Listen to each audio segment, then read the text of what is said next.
Hello students, we are going to revise chapter number 3 of Companies Act. Chapter number 3 of Companies Act from section number 23 till 42, and the name of chapter is, short में कहें तो PAS stands for Prospectus and allotment of securities.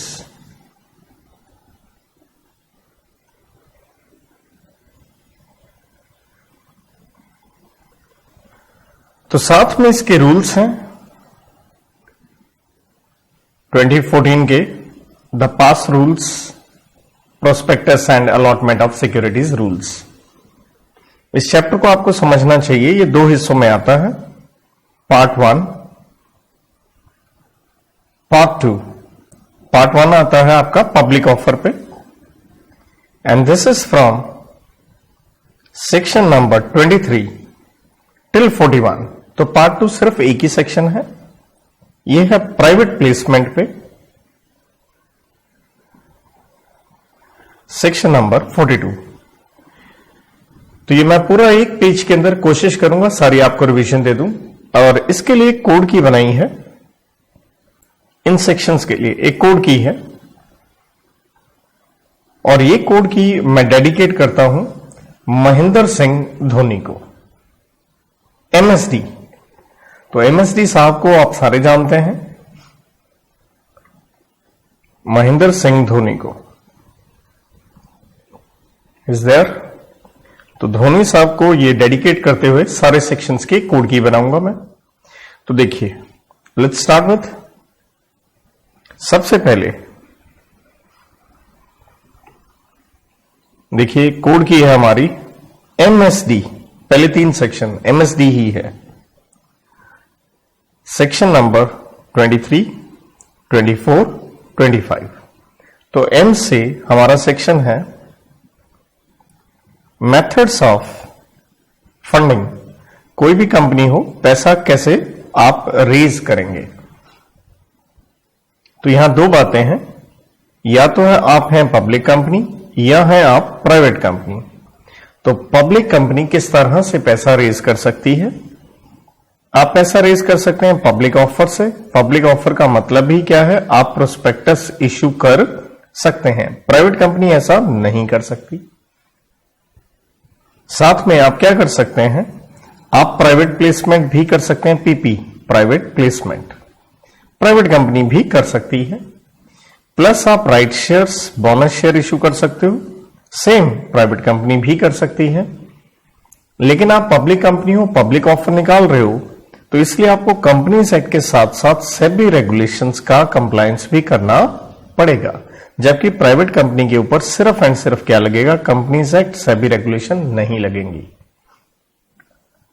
Section 24 देखा जाए तो ये section ICI ने अपनी court से हटा लिया है, बट फिर भी एस से यहां पे हम ले रहे हैं सेबी की पावर्स हैं इसके अंदर।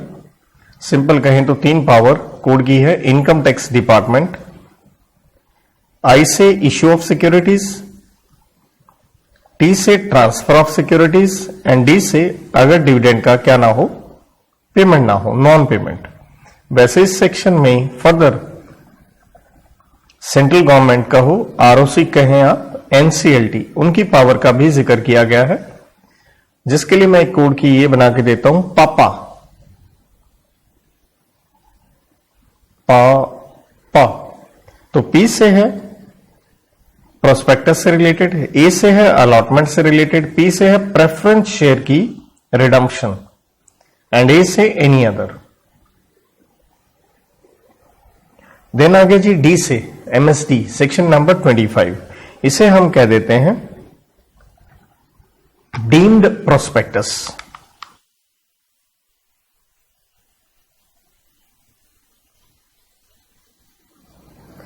तो इसको समझने के लिए ये लेके चलिए भाई, कंपनी है, क्या किया कंपनी ने? अलॉट कर दिए या एग्रीमेंट किया है कि हम अलॉट कर देंगे नेचुरल है अपने शेयर्स किसको, कोई पर्सन कहे, एंटिटी कहे, मैं इसको नाम दे देता हूं इशुइंग हाउस। और इस इशुइंग हाउस ने फर्दर आगे ये क्या लेके आया, PO. PO stands for public offer, जैसे ये हेडिंग हमने लिखा था पब्लिक ऑफर, वो लेके आए।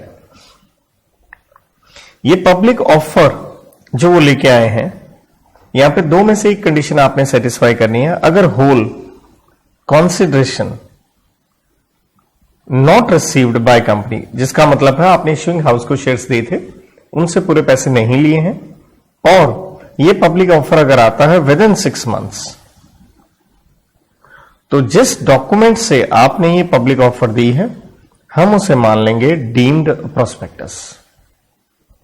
साथ में ध्यान रखना है, इशुइंग हाउस अगर ये कंपनी है तो इसके 2 डायरेक्टर साइन करेंगे इसको, अगर ये फर्म है तो इसके हाफ पार्टनर इसके ऊपर क्या करेंगे, डॉक्यूमेंट पे साइन करेंगे। और बाकी सारा का सारा चैप्टर ये प्रोस्पेक्टस का डीम्ड प्रोस्पेक्टस के ऊपर भी एप्लीकेबल होगा। सो महेंद्र सिंह धोनी को क्या किया हमने, महेंद्र सिंह धोनी को हमने चीफ विजिलेंस ऑफिसर बनाया है। मान लीजिए कंपनी में पोजीशन है चीफ विजिलेंस ऑफिसर, तो ये पूरा लिख लीजिएगा, कोड की याद हो जाएगी। Section 26, 27, 28। 26 section one of the important section. तो सी से आ गया बेटा इसमें कंटेंट्स ऑफ प्रोस्पेक्टस, कि प्रोस्पेक्टस के अंदर आप क्या क्या लिखेंगे। तो प्रोस्पेक्टस के अंदर आप सच information plus reports, such reports on financial information जो सेबी बताएगा सेंट्रल गवर्नमेंट को कंसल्ट करने के बाद, और जब तक ये ना बताए तो सेबी की रेगुलेशंस लगेंगी। आपने प्रोस्पेक्टस के अंदर एक डिक्लेरेशन देनी होती है, और डिक्लेरेशन ये है कि आपने सारे एक्ट्स का कंप्लायंस कर दिया है, चाहे वो कंपनीज एक्ट हो, चाहे वो सकरा एक्ट हो, चाहे वो सेबी एक्ट हो या सेबी की रेगुलेशंस हो। साथ में प्रोस्पेक्टस से रिलेटेड आपने फाइलिंग करनी है आरओसी के पास, और आरओसी के पास जब फाइलिंग आप करते हैं तो इससे इसकी वैलिडिटी बनती है कि आप प्रोस्पेक्टस इश्यू कर सकते हैं फाइलिंग करने के विद इन 90 डेज, 90 दिन के कह लीजिए प्रोस्पेक्टस की लाइफ है। एंड जो डेट है ऑफ पब्लिकेशन उसको ही मान लिया जाता है date of issue of prospectus. और प्रोस्पेक्टस के फेस पे लिखना पड़ता है आपको कि आरओसी को फाइलिंग कर दी गई है, साथ में जो भी डॉक्यूमेंट्स रिक्वायर्ड थे वो भी फाइल कर दिए गए हैं। देयर आफ्टर हमें यहां ध्यान ये रखना है कि अगर आप कोई एक्सपर्ट की क्या लगाते हैं, रिपोर्ट लगाते हैं, तो आप तभी लगा पाएंगे अगर वो कॉम्पिटेंट हो, प्लस उसने अपनी रिटन कंसेंट दी है, उसने अपनी कंसेंट विड्रॉ नहीं की है, और उसका कोई भी पर्सनल इंटरेस्ट नहीं है in the formation, promotion, management of company में।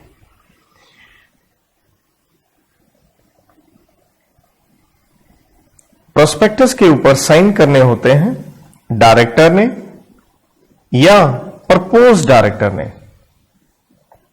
या उनका ऑथराइज्ड अटॉर्नी भी साइन कर सकता है। अगर आप प्रोस्पेक्टस के कंटेंट्स में कोई डिफॉल्ट करेंगे तो देखिए 50,000 से लेकर 3 लाख तक की पेनल्टी लगाई जा सकती है।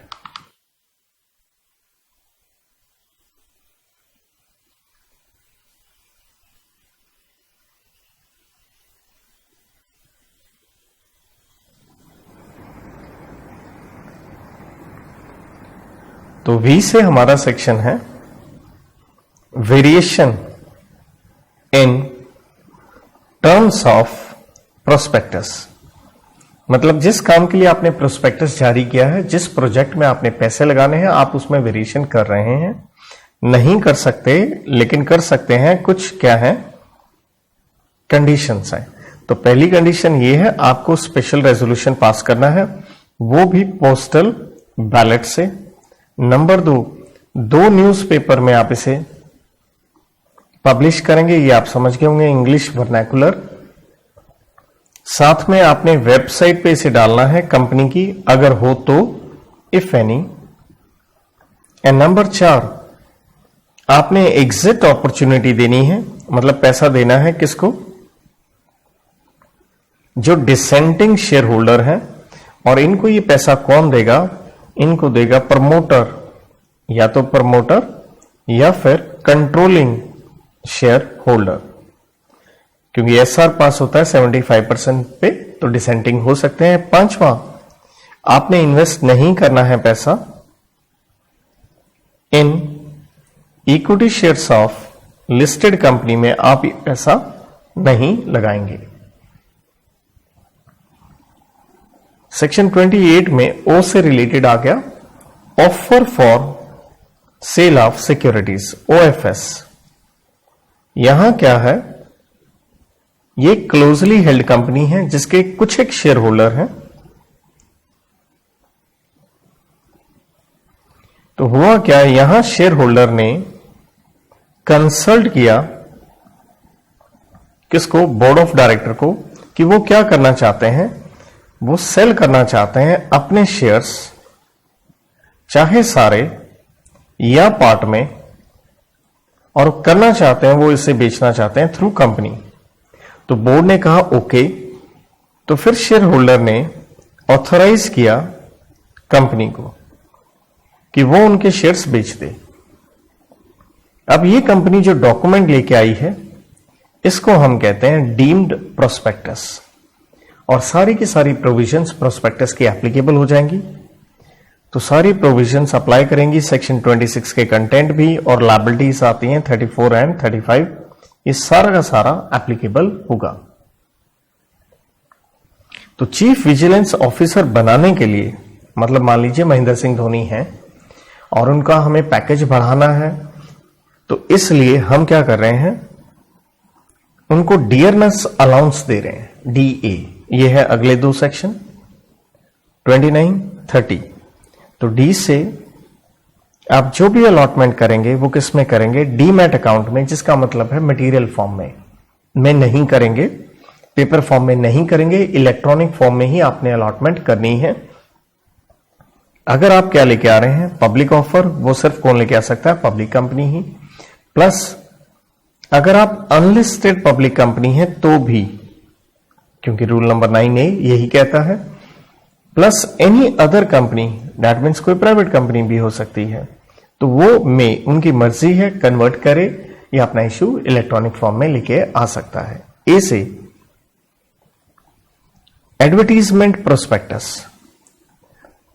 तो अगर आप एडवर्टीजमेंट से प्रोस्पेक्टस निकाल रहे हैं तो उसके अंदर आपने 3 चीजें लिखनी है। एक, सारी की सारी यूं कह लीजिए मेमोरेंडम की क्लॉजेस, प्लस आप कंपनी की बताएंगे कैपिटल स्ट्रक्चर, प्लस आपने सब्सक्राइबर्स के बारे में बताना है, उनका नेम, एड्रेस, ऑक्यूपेशन, कितने उन्होंने क्या लेने हैं, शेयर्स वगैरह लेने हैं।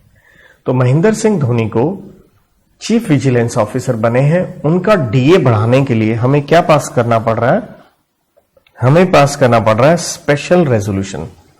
तो स्पेशल रेजोल्यूशन पास होता है जनरल मीटिंग में। तो जनरल मीटिंग एक तरह से कह लीजिए एसआर पास करने के लिए हमने बुलाई है। ये आगे 2 सेक्शन 31 एंड 32, और एस से है शेल्फ प्रोस्पेक्टस। तो शेल्फ प्रोस्पेक्टस का मतलब क्या है, ये सिर्फ कुछ एक एलिजिबल कंपनीज को ही क्या है अलाउड है, जिसे कौन होगा एलिजिबल ये सभी बताएगा। और यहां क्या होता है, जो प्रोस्पेक्टस आपने जारी किया है उसको संभाल के रख लिया जाएगा, शेल्फ लाइफ है उसकी, और उसकी लाइफ है ये 1 ईयर तक, और आप इसको यूज कर सकते हैं फर्दर इश्यूज के लिए बिना क्या इश्यू किए एक नया प्रोस्पेक्टस, बट उसके साथ आपको अटैच करना पड़ेगा इंफॉर्मेशन मेमोरेंडम। कुछ डिटेल देनी होगी आपको कंपनी की, जैसे भाई क्या टर्म्स हैं इश्यू की, number 2, new charges created, company ने कितने अपने एसेट्स वगैरह गिरवी रख दिए हैं, और जो भी चेंजेस हैं किसमें, फाइनेंशियल पोजीशन, इंपॉर्टेंट जो कंपनी की एक्टिविटीज हैं ये वो, तो वो सारी चीजें आपने इसमें लिख के देनी है। तो होगा क्या, ये shelf prospectus plus IM is equal to बन जाएगा प्रोस्पेक्टस, और आपका टाइम एंड कॉस्ट की सेविंग होगी। लेकिन अगर किसी आदमी ने एडवांस में सब्सक्रिप्शन दी है, आपने उसे इंटीमेट करना है इस इंफॉर्मेशन मेमोरेंडम के बारे में, और उसको एक अपॉर्चुनिटी देनी है, वो अपना पैसा विड्रॉ कर सकता है, और अगर वो विड्रॉ करता है तो आपने उसका रिफंड कर देना है 15 दिन के भीतर भीतर। देन आगे जी R से रेड हेरिंग प्रोस्पेक्टस, ये याद रखें 3 लेवल पे ये काम करता है। तो पहला लेवल इसमें आता है इंफॉर्मेशन मेमोरेंडम। तो इंफॉर्मेशन मेमोरेंडम क्या नहीं है, एक प्रोस्पेक्टस नहीं है, ये सिर्फ आप एक डिमांड क्रिएट करने के लिए, पब्लिक का रिस्पॉन्स जानने के लिए ये आप इशू करते हो, और इसमें नो डिटेल्स, कुछ भी आप नहीं बताते हो किससे रिलेटेड, कितने शेयर्स, जैसे मैं कहता हूं क्वांटम एंड कितने का शेयर प्राइस, आपने कुछ भी नहीं बताया। लेकिन अगर रिस्पॉन्स अच्छा दिखा तो सेकंड लेवल पे आप क्या करते हैं, रेड हेरिंग प्रोस्पेक्टस लेके आते हो, और इसे क्या करना है, इसकी फाइलिंग करनी होती है नेचुरल ROC के पास 3 days prior to opening of offer. Offer खुलने से 3 दिन पहले आपने इसकी फाइलिंग करनी है। और ये ध्यान रहे, RHP क्या है, एक प्रोस्पेक्टस है, तो इसके अंदर सारी की सारी ऑब्लिगेशंस किसकी लगेंगी, प्रोस्पेक्टस की। लेकिन इसकी डेफिनेशन हम देखते हैं तो ये है, इसके अंदर इनकम्प्लीट डिटेल्स हैं किस चीज की, कितने शेयर्स क्वांटम और उनका क्या होगा प्राइस, क्योंकि यहां एक प्राइस बैंड इशू कर दिया जाता है, जैसे 500 से 600 रुपए, और लोग उसके ऊपर अप्लाई करते हैं, फिर आप अलॉटमेंट करते हो। थर्ड आपका यहां स्टेप आता है, अब आएगा फाइनल प्रोस्पेक्टस, क्योंकि फाइनल में कब आएगा, तो पहली बात इसकी भी आपने फाइलिंग करनी है, सेबी के पास भी करनी है, ROC के पास भी करनी है, ऑन क्लोजर ऑफ इशू करनी है, जब सब्सक्रिप्शन लिस्ट क्या होगी, क्लोज हो गई। और इसमें क्या है, इसमें है कंप्लीट डिटेल्स किस चीज की, क्वांटम एंड प्राइस की। तो ये हो गया जी, महेंद्र सिंह धोनी को चीफ विजिलेंस ऑफिसर बनाने के लिए DA बढ़ा रहे हैं हम, उसके लिए हमने क्या पास किया, SR। अब ये SR हमने कहां पास किया, कौन सी कंपनी है, तो हमारी कंपनी का नाम है ACC, सुना होगा, ये सीमेंट से रिलेटेड है, एसोसिएटेड सीमेंट कंपनीज, बहुत बड़ी कंपनी। तो ये आ गया जी 3 सेक्शन, 33, 34 एंड 35। तो 33 में हमारे कोर्स में देखा जाए तो ये सेक्शन नहीं है, बट फिर भी बात करें, ए से है, तो इसमें आता है आपका एब्रिज्ड प्रोस्पेक्टस, कि अकेला आपने एप्लीकेशन फॉर्म नहीं देना है, कम से कम उसके साथ प्रोस्पेक्टस लगा के देना। और इसकी डेफिनेशन आती है सब सेक्शन 1 में ऑफ सेक्शन 2। 3 बातें इसके अंदर, ये एक मेमोरेंडम है जिसके अंदर क्या है, सेलिएंट फीचर्स है, इंपॉर्टेंट फीचर्स हैं, सारा प्रोस्पेक्टस नहीं है। और क्या होंगे इसके अंदर, जो सेबी ने अपने रेगुलेशंस बनाते हुए बताया है। 34 में आपके ऊपर लग सकती है क्रिमिनल लायबिलिटी, अगर प्रोस्पेक्टस के अंदर आपने क्या किया है, कोई गलत स्टेटमेंट दी है, और ये क्रिमिनल लायबिलिटी में आपको पेनल्टी लगेगी अंडर सेक्शन 447 के अंदर। और ये लायबिलिटी है किसकी, every person who authorised the issue, जिसने इशू क्या किया, ऑथोराइज किया। लेकिन यहां पे उसके क्या है, 3 डिफेंसेस हैं, आप लायबिलिटी से बच सकते हैं, जिसकी कोड की मैं कहता हूं इंडिया गॉट टैलेंट, IGT। तो आई से है जो आपकी मिस स्टेटमेंट है, जो इंफॉर्मेशन है वो इमटेरियल है, इररेलेवेंट है। एंड जी से है आपके पास रीजनेबल ग्राउंड टू बिलीव थे। टी से है at time of issue of prospectus, जो भी आपने प्रोस्पेक्टस में लिखा, इंक्लूजन या एक्सक्लूजन कह लीजिए, उस समय वो सब कुछ क्या था, नेसेसरी था, मींस जेन्युइन गुड फेथ में आपने सब कुछ लिख के दिया, इसलिए आपकी लायबिलिटी नहीं होनी चाहिए। 35 में आती है सिविल लायबिलिटी, और ये सिविल लायबिलिटी किसकी है, ये भाई कंपनी की भी है,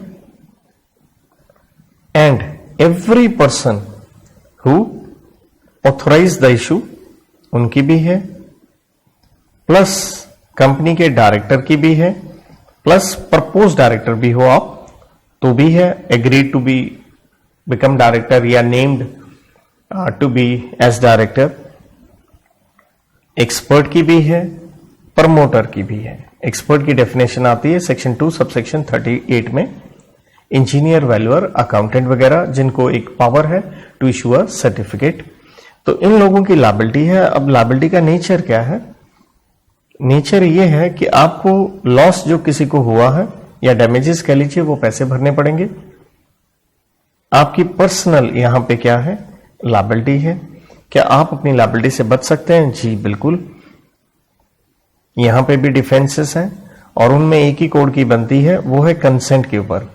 आप कहते हैं ये मेरी कंसेंट के बिना है, विदाउट है, without my knowledge and consent. Number 2 बात आ जाती है, आप कहते हो मैंने मेरी कंसेंट क्या करी, विड्रॉ कर ली, और विड्रॉ की है बिफोर इशू ऑफ प्रोस्पेक्टस, और उसका मैंने इशू किया है पब्लिक नोटिस भी। तीसरा आप कहते हो ये मैंने एक एक्सट्रैक्ट कहो या कॉपी कहो जो स्टेटमेंट दी है वो किसी एक्सपर्ट की रिपोर्ट थी जो मैंने लिखी है, और ये जो एक्सपर्ट है ये कॉम्पिटेंट है और इसने अपनी क्या दी थी, कंसेंट दी थी, इसलिए मैंने लिख दिया, इसलिए मैं लायबल नहीं हूं, इसको आप लायबल बनाएं। तो ये एसीसी कंपनी में डीए बढ़ा रहे हैं एसआर से धोनी साहब का। इसके बाद हमें क्या करना है, अगले जो 3 सेक्शन हैं 36, 37, 38 जबकि हमारे कोर्स में नहीं है बट फिर भी हम कोड की बढ़ाते हैं।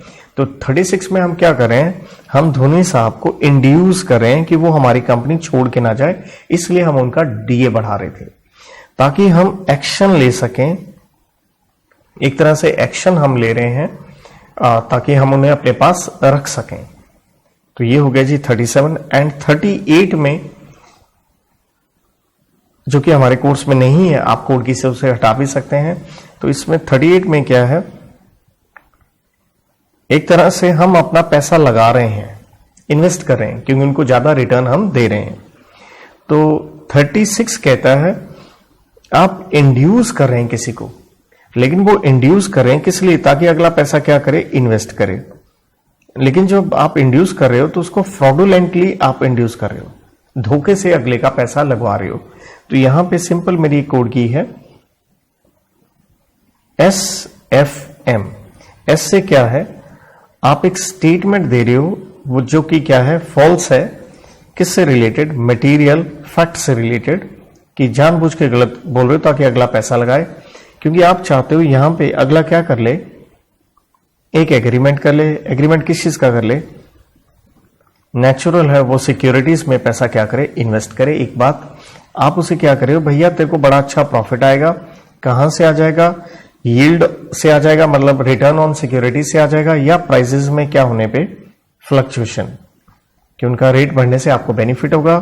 तीसरा आप क्या करना चाहते हो, आप ये इंड्यूस करके क्रेडिट फैसिलिटी ऑब्टेन करना चाहते हो, किससे, बैंक या किसी फाइनेंशियल इंस्टीट्यूशन से। इसलिए सेक्शन नंबर 37 में क्या है, एक्शन लिया जा सकता है। कौन लेगा, जो भी इफेक्टेड, आप पर्सन कहें, पर्सन्स कहें, या ग्रुप ऑफ पर्सन्स कहें, या एसोसिएशन ऑफ पर्सन्स कहें, वो एक एक्शन ले सकते हैं। किसके लिए,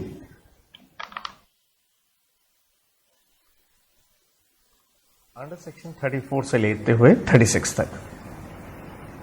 38 सेक्शन हमारे कोर्स में नहीं है। अच्छा, एक 36 में ये भी याद रखिएगा, यहां पे आप लायबल होंगे क्योंकि फ्रॉड कर रहे हैं, तो फ्रॉड पे एक ही सेक्शन लगता है 447, जिसमें आपकी लायबिलिटी होती है अगर फ्रॉड का अमाउंट 10 लाख तक है या 1% ऑफ टर्नओवर से कम है या उसके बराबर है, तो मैक्स 5 साल की जेल और 50 लाख का फाइन, और बोथ 10 लाख या 1% ऑफ टर्नओवर है 6 महीने से लेके 10 साल, अमाउंट ऑफ फ्रॉड से लेके 3 गुना, एंड है वर्ड यहां पे, और अगर पब्लिक इंटरेस्ट है 6 मंथ्स को चेंज कर दो 3 साल से। तो 38 में क्या करें हम, इन्वेस्टमेंट इन मल्टीपल कहें या फिक्टिशियस नेम पे इन्वेस्ट कर रहे हैं ताकि हमें अलॉटमेंट हो सके। तो भैया यहां पे भी आप 447 में क्या हो जाएंगे, लायबल। ज्यादा इसकी बात नहीं करेंगे, कोर्स में नहीं है। तो इसके बाद तो दरअसल हम ये सारा एक्शन ले रहे हैं, इन्वेस्ट कर रहे हैं ताकि धोनी साहब चेन्नई की तरफ से खेलते हैं, चेन्नई सुपर किंग्स की तरफ से, तो यूं कह लीजिए 39 में हम चाहते हैं कि धोनी साहब की अलॉटमेंट हमें मिल जाए। तो 39 में आता है अलॉटमेंट, नेचुरल है सिक्योरिटीज का। तो अलॉटमेंट ऑफ सिक्योरिटीज में सेक्शन 39 कहता है कंडीशन ये है तभी आप अलॉटमेंट करेंगे अगर मिल जाती है मिनिमम सब्सक्रिप्शन। कितनी होगी मिनिमम सब्सक्रिप्शन, जो आपने प्रोस्पेक्टस पे लिख दी है, तो उतनी मिनिमम सब्सक्रिप्शन आनी चाहिए। साथ में आपके पास क्या आना चाहिए, मिनिमम एप्लीकेशन मनी, जो कि होगा 5% ऑफ नॉमिनल वैल्यू या जो सेबी रेगुलेशंस ने बताया है। और अगर ये पैसा नहीं आता है with in 30 days of issue of prospectus, या जो पीरियड सेबी ने बताया,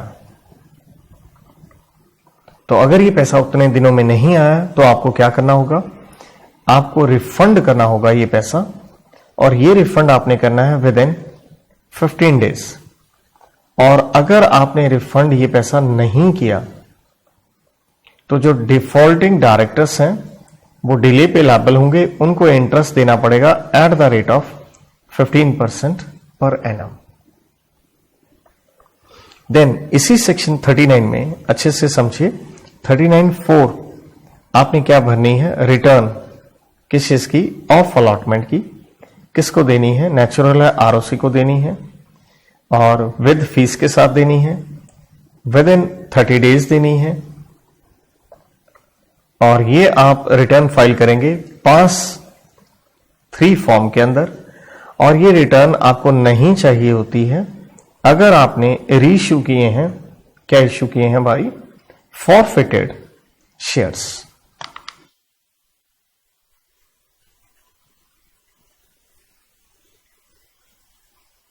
और इसके बाद इस रिटर्न के कंटेंट्स क्या होंगे, तो कंटेंट्स में हमें यह देखना है क्या शेयर इश्यू हुए हैं कैश में या अदर कॉन्सिडरेशन, कह लीजिए कॉन्सिडरेशन अदर देन कैश में, या शेयर इश्यू हुए हैं, बोनस शेयर इश्यू हैं। तो आप सिंपली रिटर्न में क्या लिख के देंगे,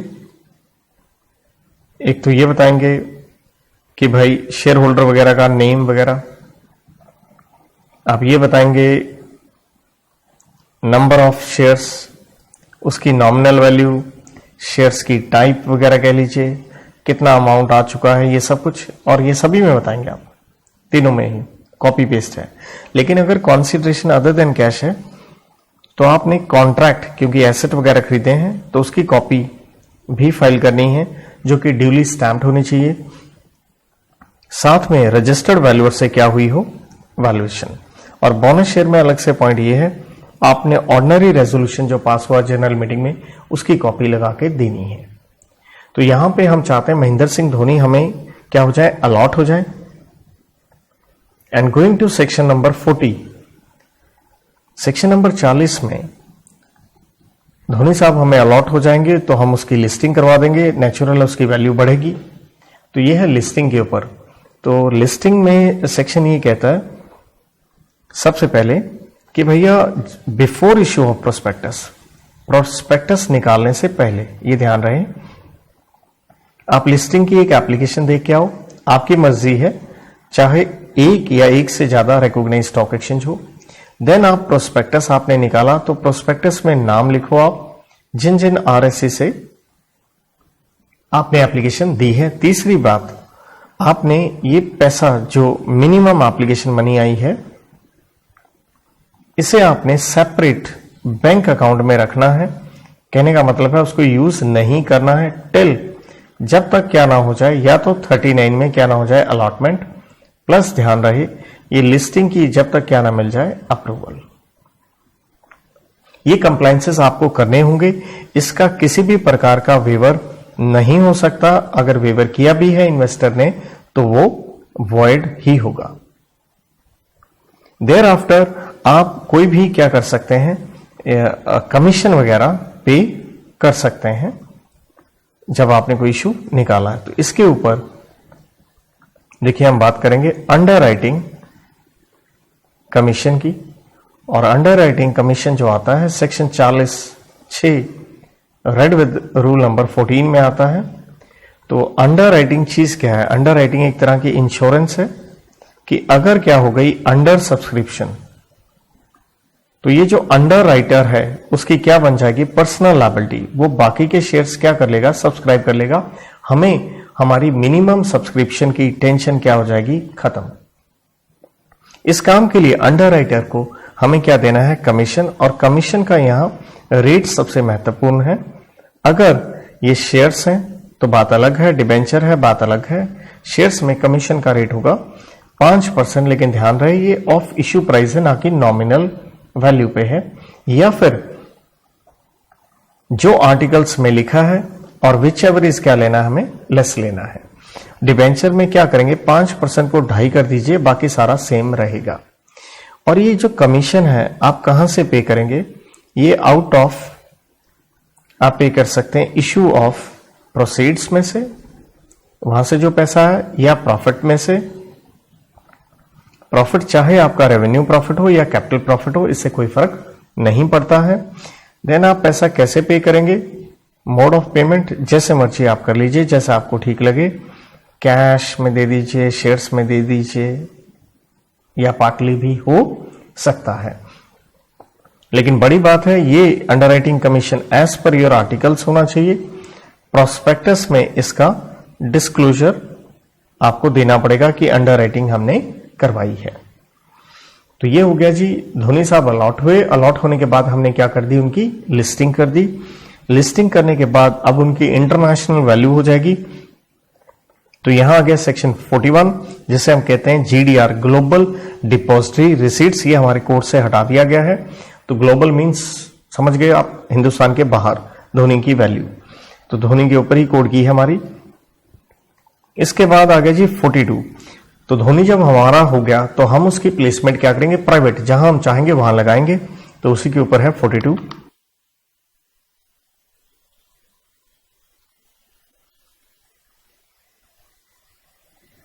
प्राइवेट प्लेसमेंट। तो देखिए प्राइवेट प्लेसमेंट पब्लिक कंपनी भी कर सकती है और कौन कर सकता है? आपका प्राइवेट कंपनी भी। प्राइवेट प्लेसमेंट का फायदा यह है ढेर सारे आपको कंप्लायंसेस नहीं करने हैं। तो यहां क्या होगा?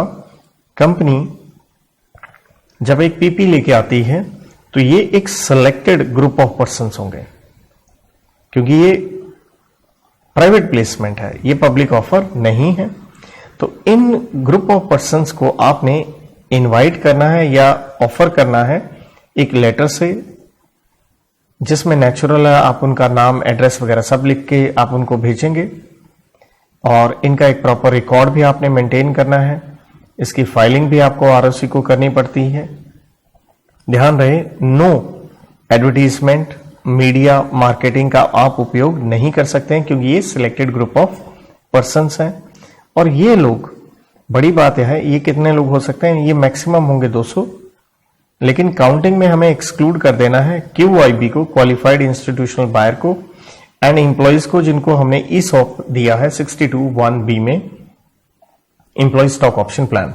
ये 200 की लिमिट जो है वो ईच फाइनेंशियल ईयर के लिए है, और ये लिमिट जो है ईच क्लास ऑफ सिक्योरिटीज के लिए है, जिसका मतलब हो गया प्रेफरेंस शेयर के लिए 200, इक्विटी के लिए 200, डिबेंचर के लिए 200।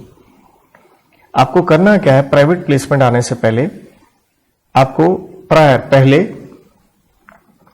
स्पेशल रेजोल्यूशन पास करना होता है, और उसके लिए क्या जाएगा, नोटिस जाएगा मेंबर्स को, एक्सप्लेनेटरी स्टेटमेंट जाएगी, तो वो सारी आपने डिटेल देनी होती है। लेकिन यहां पे भी आप एक एक्सेप्शन दी गई है। एक्सेप्शन ये है 1 SR, एक ही SR बहुत है फॉर अ फाइनेंशियल ईयर। भाई किसके लिए, एक तो QIB के लिए, नंबर B अगर आपने नॉन कन्वर्टिबल डिबेंचर्स इश्यू किए हैं तो उनके लिए भी एक SR ही काफी है। नॉन कन्वर्टिबल डिबेंचर में आगे और भी डिटेल है, वो ये है कि अगर उनका जो डेट है वो इक्विटी से एक्सीड नहीं किया है तो उनको तो SR भी नहीं चाहिए, बोर्ड रेजोल्यूशन से काम चल सकता है। देन आपने क्या करनी है, अलॉटमेंट करनी है, और अलॉटमेंट आपने करनी है जैसे ही आपके पास मैम आ गई उसके 60 डेज में आपने अलॉटमेंट करनी है। और अगर आप नहीं करते हैं तो स्वाभाविक है आपको पैसा क्या करना है, रिफंड करना है, 15 दिन के भीतर भीतर रिफंड करना है। और अगर आपने रिफंड नहीं किया तो यहां पे कंपनी लायबल है, उसको इंटरेस्ट देना पड़ेगा at the rate of 12% per annum, और ये देना पड़ेगा आफ्टर 60th डे। यहां पे भी आपने अलॉटमेंट की क्या फाइल करनी है, वही रिटर्न जो 39(4) में था, तो बस क्या लिखेंगे आप, सेम आंसर जो 39(4) में है, बट एक चेंज है, ये ध्यान रखिएगा, एक्सेप्ट वहां 30 दिन में फाइल करनी थी, प्राइवेट प्लेसमेंट आपने फाइल करनी होती है विद इन 15 दिन के भीतर भीतर आपको ये फाइलिंग करनी है। तो देखिए चैप्टर था अलॉटमेंट ऑफ सिक्योरिटीज। अच्छा, एक पॉइंट इसके अंदर और है, आप कोई भी क्या नहीं निकालेंगे, no fresh issue, no fresh private placement until जो ओल्ड ऑफर था आपका वो क्या ना हो जाए, या तो कंप्लीट ना हो जाए, या आप क्या ना कर लें, उसे विड्रॉ ना कर लें, तब तक आपका नया कोई प्राइवेट प्लेसमेंट ऑफर नहीं आना चाहिए। देखिए ये चैप्टर था अलॉटमेंट ऑफ सिक्योरिटीज। तो सिक्योरिटीज की डेफिनेशन आती है अंडर सेक्शन 2 सबसेक्शन 81 में, जहां कहा गया कि जाइए सकरा एक्ट से पूछिए। सकरा का यहां सेक्शन लगता है 2H, securities contract regulation act का 2H एक्ट ऑफ 1956। तो सिक्योरिटीज क्या है ये आप जानते ही हो, शेयर, बॉन्ड्स, डिबेंचर, ब्ला ब्ला ब्ला, राइट, या अदर मार्केटेबल सिक्योरिटीज। उदाहरण दें तो GDR, गवर्नमेंट सिक्योरिटीज, या गवर्नमेंट सिक्योरिटीज, या कोई भी गवर्नमेंट की तरफ से अदर नोटिफाइड सिक्योरिटीज। और इसके बाद कोई आपका राइट या इंटरेस्ट इन सिक्योरिटीज, या कोई सिक्योरिटी रिसीट आपने जारी करी है सरफाइसी एक्ट में, securitisation and reconstruction of financial assets and enforcement of security interest act of 2002। एक पॉइंट और आता है उसमें कि कोई भी आपने सर्टिफिकेट या कह लीजिए इंस्ट्रूमेंट क्या किया है, इशू किया है। किसने इशू किया है, एक स्पेशल पर्पस डिस्टिंक्ट एंटिटी ने, जिसके पास क्या है, पोजेसिंग डेट और रिसीवेबल, और उसमें आप क्या कर रहे हो, रिकॉग्नाइजिंग बेनिफिशियल इंटरेस्ट कहें या ओनरशिप कहें of investor in such debt और रिसीवेबल। एंड लास्ट में यहां आता है डेरिवेटिव्स। अब डेरिवेटिव्स क्या है, इसकी फर्दर डेफिनेशन है अंडर सेक्शन 2 सबसेक्शन 33 में, और इसने भी कहा, इसकी डेफिनेशन आप लीजिए section 2AC of Sakra act में से, और जिसके अंदर आती हैं 4 बातें। ये एक सिक्योरिटी है